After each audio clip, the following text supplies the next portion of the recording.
이제 너희도 이 집에서 나가야지. 돌볼 사람도 없는데. 여기서 뭐 하는 거야? 어머니, 무슨 말씀이세요? 저희가 왜 나가야 하는데요? 아버지 끝까지 모시면 이 집 주신다고 하셨잖아요. 어머니 말대로 5년이나 모셨잖아요. 시아버지 장례를 치른 지 겨우 사흘째 되던 날 오후 시어머니 김순자가 던진 이 말은 제 온몸을 얼어붙게 만들었습니다. 아직 상복도 벗지 않은 채로 거실에 앉아있던 저에게는 청천벽력 같은 소리였거든요. 5년 동안 치매에 걸린 시아버지를 온 정성으로 돌보며 버텨온 세월이 한순간에 무너져 내리는 기분이었어요. 그 순간 거실의 공기마저 무거워지는 것 같았습니다.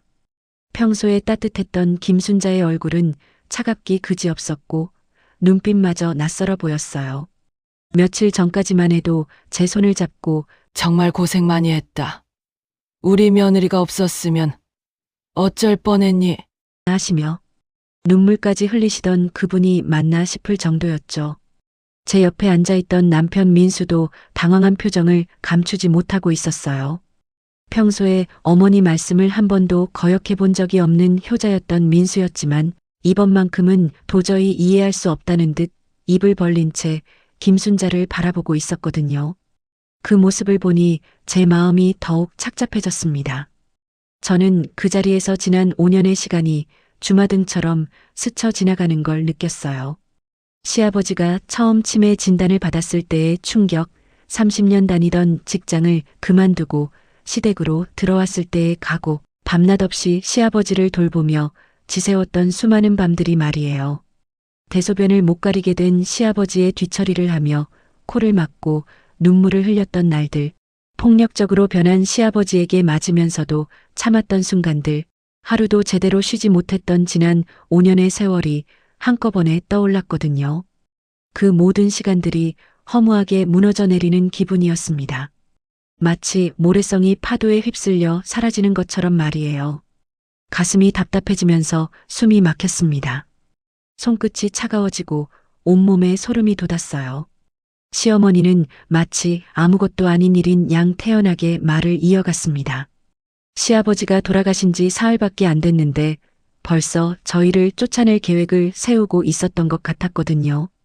그동안 얼마나 오랫동안 이런 생각을 품고 있었을까 싶어서 등골이 서늘해졌어요. 혹시 시아버지가 살아계실 때부터 이미 마음속으로는 저희를 내보낼 생각을 하고 있었던 건 아닐까 하는 의심이 들었습니다. 창밖으로 보이는 하늘은 잿빛이었고 찬바람이 창문 틈새로 스며들어와 제 등을 스쳤어요.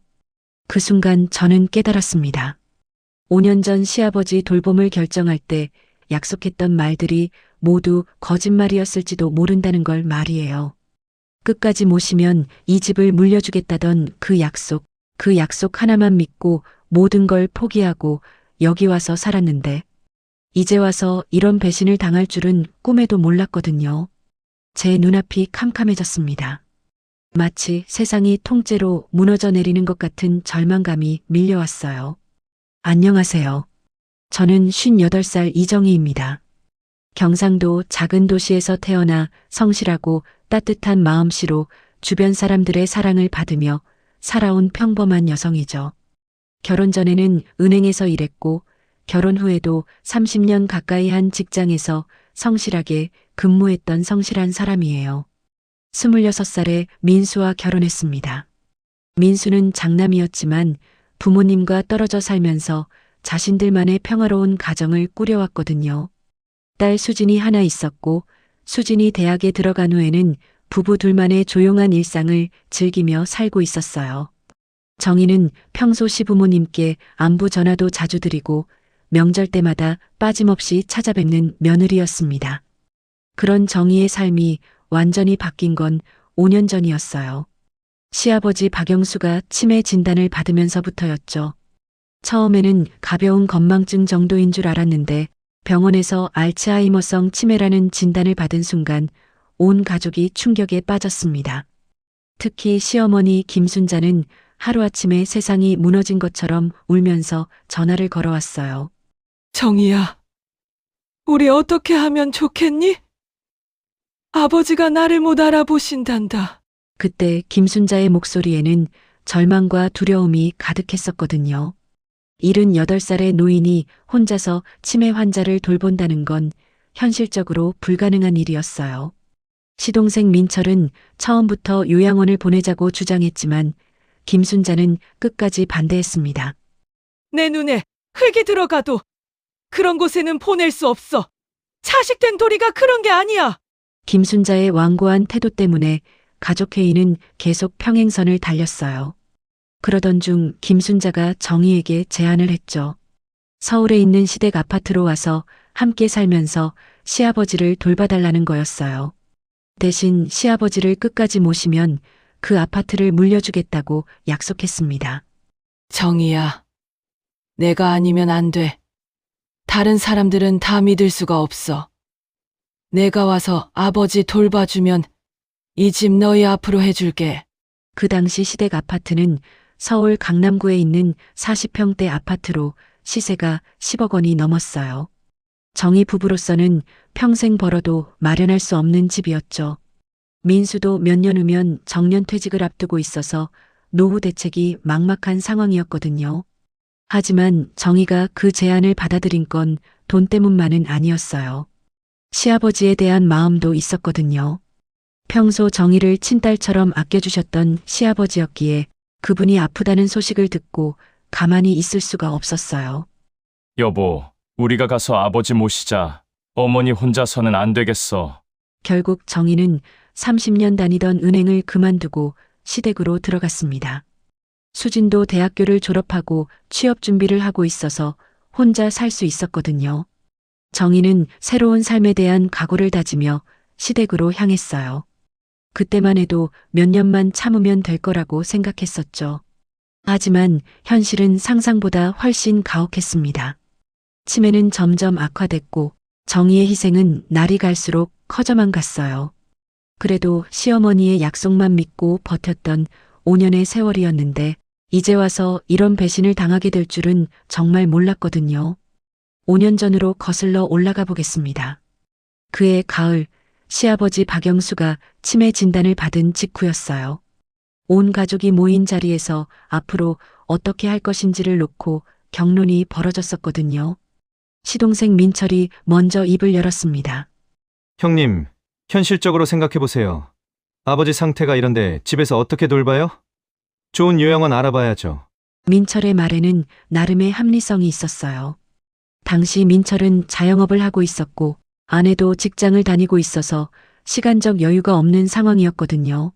하지만 시어머니의 반응은 격렬했습니다. 요양원이라니. 그게 무슨 소리야? 내 눈에 흙이 들어가도 그런 곳에는 못 보내. 부모를 남에게 맡긴다는 게 말이 되니? 김순자는 눈물까지 흘리며 반대했어요. 그 당시만 해도 요양원에 대한 인식이 지금보다 훨씬 부정적이었거든요. 특히 시어머니 같은 연배의 어르신들에게는 요양원에 보내는 것 자체가 불효라고 여겨졌으니까요. 그럼 어머니가 혼자 돌보시겠다는 거예요? 민철이 따져 물었지만 시어머니도 현실적인 어려움을 모르는 건 아니었어요. 78살의 노인이 치매 환자를 돌보기에는 체력적으로 한계가 있었으니까요. 그렇다고 며느리에게 맡기기에는 민철의 아내가 워낙 반대가 심했거든요. 그때 김순자가 정희를 바라보며 말했습니다. 정희야, 내가 도와줄 수는 없겠니? 아버지가 너를 얼마나 예뻐하셨는데. 김순자의 눈빛에는 간절함이 가득했어요. 정희도 시아버지에 대한 애정이 남달랐거든요. 시아버지는 정희를 친딸처럼 아껴주셨고 정희도 그런 시아버지를 진심으로 따랐어요. 하지만 어머님, 저도 직장에 다니고 있잖아요. 정희가 망설이자 시어머니가 큰 결심을 한 듯 말했습니다.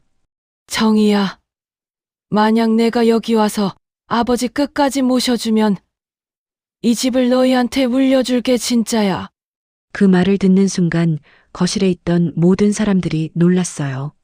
강남구에 있는 40평대 아파트를 물려주겠다는 건 엄청난 제안이었거든요. 민철이 당황하며 말했습니다. 어머니, 그게 무슨 말씀이세요? 그럼 제가 뭐가 되는 거예요? 하지만 시어머니는 단호했어요. 너는 아버지 돌볼 생각은 안 하면서 재산만 생각하니? 돌보는 사람이 갖는 게 당연하지. 정희는 그 순간 많은 생각이 들었어요. 시아버지에 대한 마음도 있었고 민수의 정년퇴직을 앞둔 상황에서 경제적인 부담도 컸거든요. 무엇보다 시어머니가 그렇게 간절하게 부탁하는데 거절하기가 어려웠어요. 여보, 어떻게 생각해? 정희가 민수에게 물었을 때 민수도 고민이 깊었어요. 장남으로서의 책임감도 있었고 아버지에 대한 마음도 있었거든요. 아버지 혼자 두고 갈 수는 없지. 우리가 모시자. 결국 시동생 민수도 동의했어요. 그렇게 해서 정희 부부가 시댁으로 들어가기로 결정됐습니다. 김순자는 그때 정말 고마워하며 여러 번 약속했어요. 시아버지를 끝까지 모시면 반드시 집을 물려주겠다고, 절대 말을 바꾸지 않겠다고 말이에요. 정희는 그 약속을 믿고 30년 다니던 직장을 그만뒀거든요. 시댁으로 이사를 온 지 한 달쯤 지났을 때였어요. 정희는 치매 돌봄이 이렇게 힘든 일인지 처음 깨달았습니다. 병원에서 들었던 설명과 실제 현실은 너무나 달랐거든요. 특히 시아버지의 밤낮이 바뀐 생활 때문에 정희와 민수는 제대로 잠을 잘 수가 없었어요. 어느 날 새벽 3시쯤이었습니다. 정희는 시아버지 방에서 들리는 소리에 잠에서 깼어요. 뭔가 뒤지는 소리가 계속 들렸거든요. 급하게 일어나서 가보니 시아버지가 옷장을 다 뒤져놓고 있었습니다. 아버님, 뭘 찾으세요? 정희가 조심스럽게 물었지만 시아버지는 정희를 노려보며 말했어요. 너 누구야? 우리 집에 왜 들어왔어? 그 순간 정희의 가슴이 철렁 내려앉았습니다. 시아버지가 정희를 전혀 알아보지 못하고 있었거든요. 아버님, 저 정희예요. 며느리 정희. 정희가 다시 말했지만 시아버지의 반응은 더욱 격렬해졌어요. 며느리! 무슨 며느리야? 도둑이 들었어! 도둑이! 시아버지가 큰 소리로 외치면서 정희에게 베개를 던졌습니다. 정희는 당황하며 뒤로 물러섰지만 시아버지의 흥분은 가라앉지 않았어요. 소리를 듣고 민수와 김순자가 달려왔습니다. 아버지, 진정하세요. 정이에요. 민수가 아버지를 달래려 했지만 시아버지는 계속 소리를 질러댔어요. 결국 1시간 넘게 달래서야 겨우 진정시킬 수 있었거든요. 그런 일이 거의 매일 반복됐습니다. 낮에는 멀쩡하다가도 밤만 되면 시아버지는 완전히 다른 사람이 됐어요. 집을 나가려고 하거나 가족들을 알아보지 못하거나 때로는 폭력적으로 변하기도 했거든요. 정희는 하루도 제대로 잠을 잘 수가 없었습니다. 더 큰 문제는 대소변을 가리지 못하게 된 것이었어요. 처음에는 가끔씩이었는데 점점 자주 발생했거든요. 어느 날 아침 정희가 시아버지 방에 들어갔을 때의 충격은 잊을 수가 없었습니다. 방 전체에 냄새가 진동했고 시아버지는 자신이 한 일을 전혀 인지하지 못하고 계셨어요. 아이고, 아버님. 정희는 한숨을 쉬며 청소용품을 가져왔습니다. 고무장갑을 끼고 마스크를 쓴 채로 뒤처리를 하는 것이 일상이 됐어요. 처음에는 역겨워서 구토가 날 것 같았지만 점점 익숙해져 갔습니다. 이런 일이 하루에 몇 번씩 반복되기도 했거든요. 그런데 김순자는 이런 상황을 피해 다니기 바빴어요. 아이고, 나는 나이가 들어서 그런 냄새 맡으면 기절할 것 같아. 정희야, 미안하다. 그렇게 말하고는 밖으로 나가버리는 일이 잦았습니다. 친구들과의 모임이라며 하루 종일 집을 비우는 날도 많았어요. 정희는 혼자서 모든 걸 감당해야 했습니다. 시아버지의 식사 준비부터 시작해서 약복용, 목욕, 그리고 끝없는 뒤처리까지 말이에요. 민수도 도와주려고 했지만 낮에는 직장을 다녀야 했고 퇴근 후에는 이미 지쳐 있었거든요. 여보, 이렇게 힘들 줄은 정말 몰랐네. 민수가 어느 날 저녁 한숨을 쉬며 말했을 때 정희도 지쳐 있었어요. 하지만 포기할 수는 없었습니다. 김순자와의 약속도 있었고 무엇보다 시아버지에 대한 마음이 있었거든요. 그런 와중에도 시아버지가 가끔 정신이 맑을 때는 정희에게 고마움을 표현하기도 했어요. 정이야 고맙다. 내가 너한테 배를 끼치는구나. 그런 말을 들을 때면 정희의 마음이 짠해졌습니다. 이 모든 고생이 보람으로 느껴지는 순간이었거든요. 하지만 현실은 점점 더 가혹해져 갔습니다. 시아버지의 상태는 호전될 기미가 보이지 않았고 정희의 체력은 한계에 다다르고 있었어요. 그로부터 2년이 더 흘렀습니다. 시아버지의 치매는 중기를 넘어 말기로 접어들고 있었어요. 이제는 가족들을 전혀 알아보지 못했고 말도 제대로 하지 못하게 됐거든요. 하루 종일 침대에 누워 지내시는 날이 많아졌고 정희는 거의 24시간 붙어서 돌봐야 했습니다. 가장 힘든 건 시아버지가 폭력적으로 변한 것이었어요. 특별한 이유 없이 갑자기 화를 내며 주변에 있는 물건들을 집어던지거나 정희를 때리려고 하는 일이 잦아졌거든요. 어느 날은 정희가 식사를 드리려고 했는데 시아버지가 갑자기 숟가락을 집어던져서 정희의 이마에 상처가 나기도 했어요.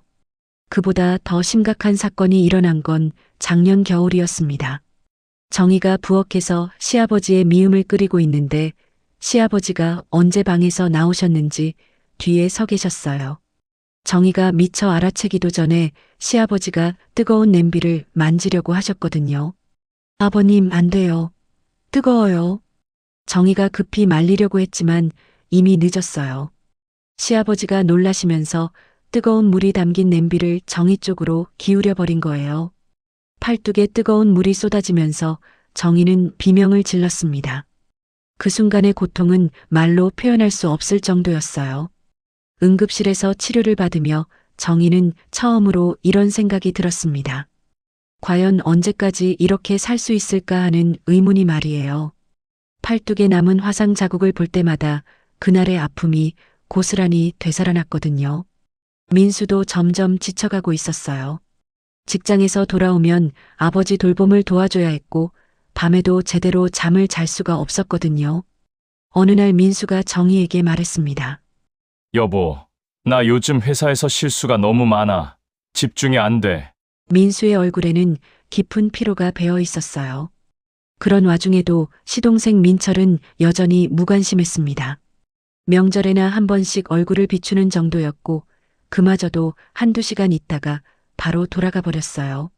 형님, 고생이 많으시네요. 저도 사업이 바빠서. 그런 말만 남기고 가버리는 민철을 보며 정희는 허탈함을 느꼈습니다. 김순자도 상황이 심각해지자 점점 집을 비우는 시간이 늘어났어요. 정희야, 미안하다. 나는 나이가 들어서 이런 걸 보고 있으면 마음이 너무 아프다. 그렇게 말하고는 친구들과의 모임이라며 하루 종일 집을 비우곤 했거든요. 정희는 사실상 혼자서 모든 걸 감당해야 했습니다. 어느 날 밤 정희는 화장실에서 거울을 보다가 깜짝 놀랐어요. 거울 속의 자신이 너무나 초라해 보였거든요. 머리카락은 하얗게 새어 있었고 얼굴은 살이 빠져서 볼이 움푹 들어가 있었어요. 겨우 50대인데 벌써 70대처럼 늙어 보였습니다. 그날 밤 정희는 처음으로 눈물을 흘리며 생각했어요. 언제까지 이렇게 살아야 할까? 내 인생은 이렇게 끝나는 걸까 하는 절망적인 생각이 들었거든요. 시아버지에 대한 마음은 여전했지만 자신의 한계를 느끼고 있었습니다. 하지만 포기할 수는 없었어요. 김순자와의 약속도 있었고 무엇보다 시아버지를 끝까지 모시겠다는 마음만큼은 변하지 않았거든요. 정희는 다시 한번 마음을 다잡으며 내일을 준비했습니다.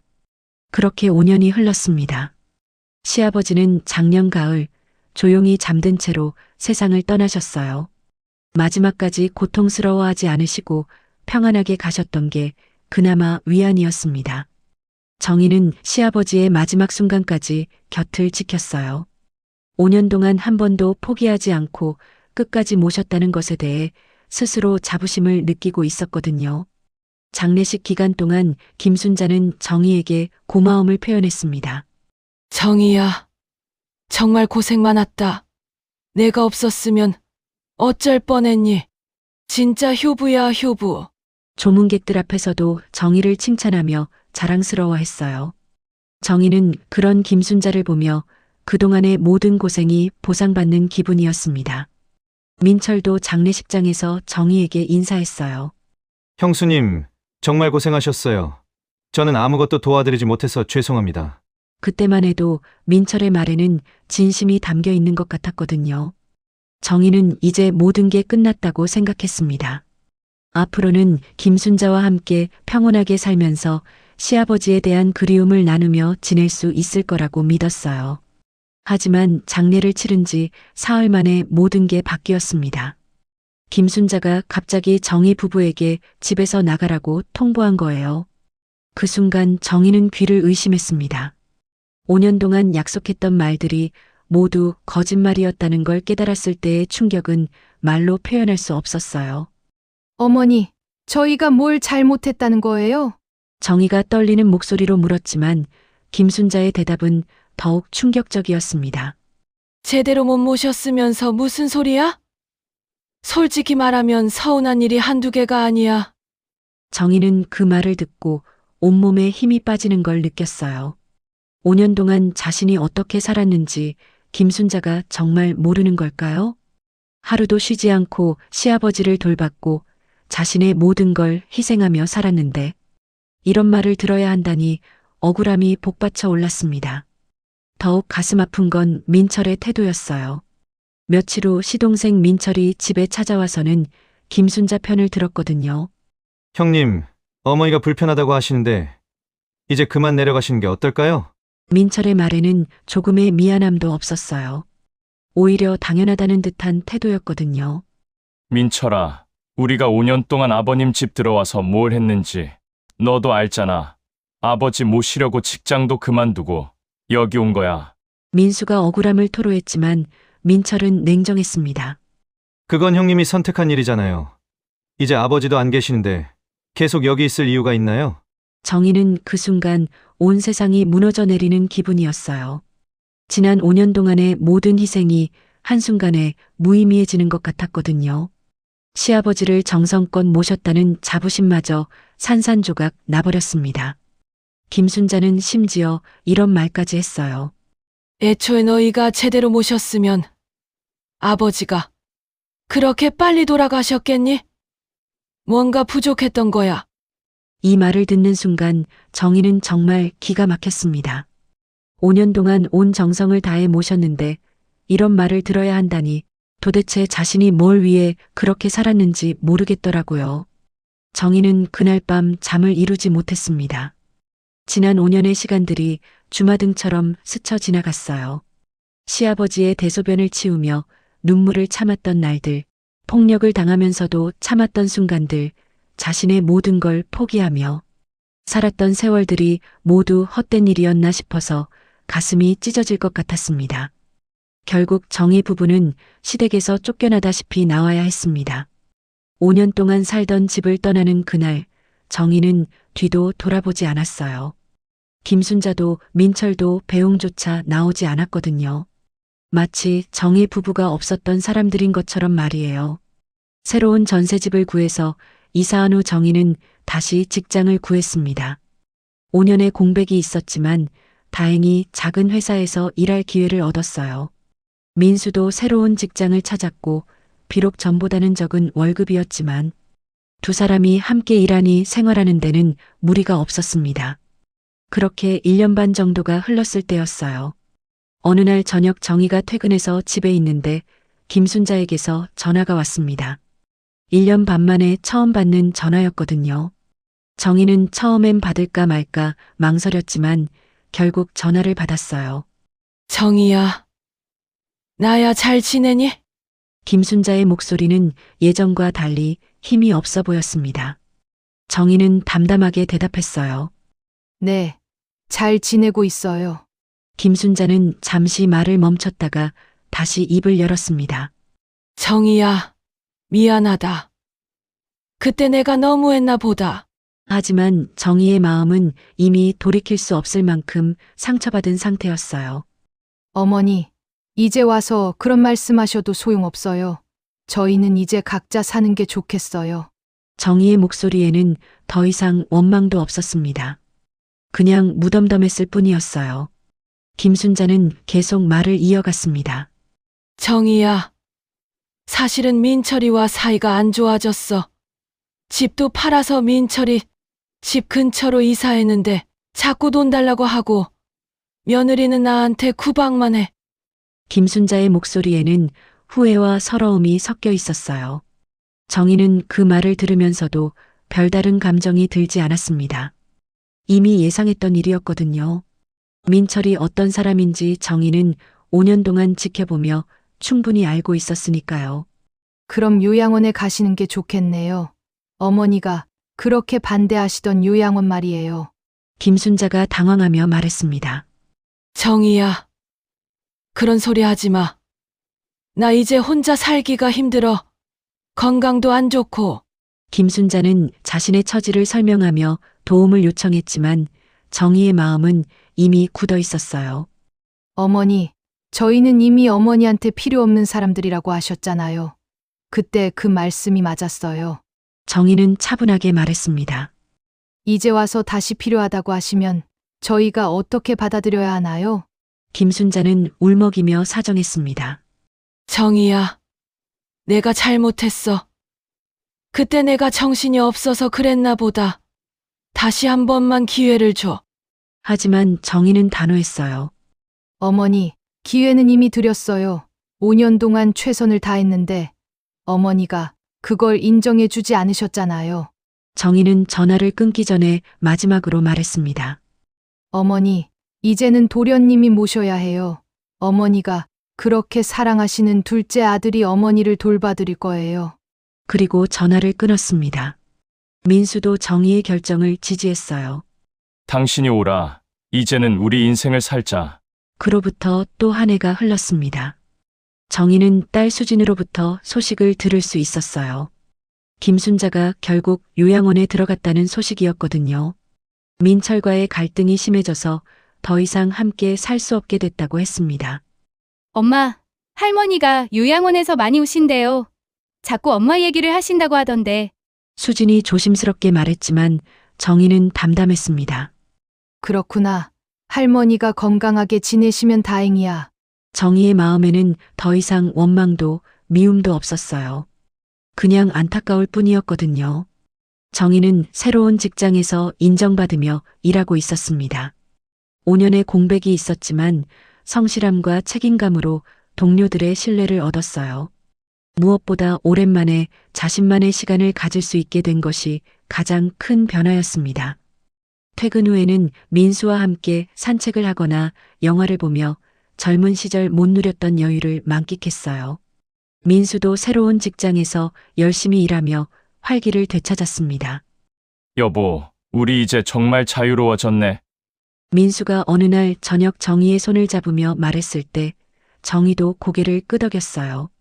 그동안 얼마나 억눌려 살았는지 새삼 깨달았거든요. 수지는 엄마를 걱정하며 자주 안부를 물었습니다. 엄마, 할머니한테 너무 상처받지 마세요. 엄마가 얼마나 정성을 다했는지 다 알고 있어요. 수진의 따뜻한 말에 정희는 위로를 받았어요. 적어도 자신의 딸은 자신을 이해해준다는 것만으로도 충분했거든요.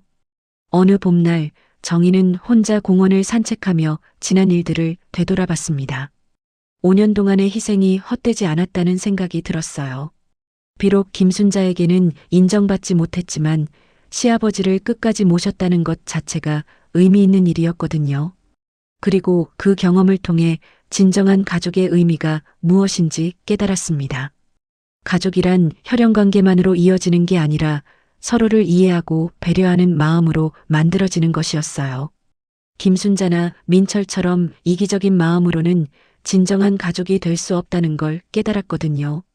정희는 이제 민수와 수진과 함께 작지만 따뜻한 가정을 만들어가기로 다짐했습니다. 요즘 정희는 치매 환자를 돌보는 가족들을 위한 자원봉사를 하고 있어요.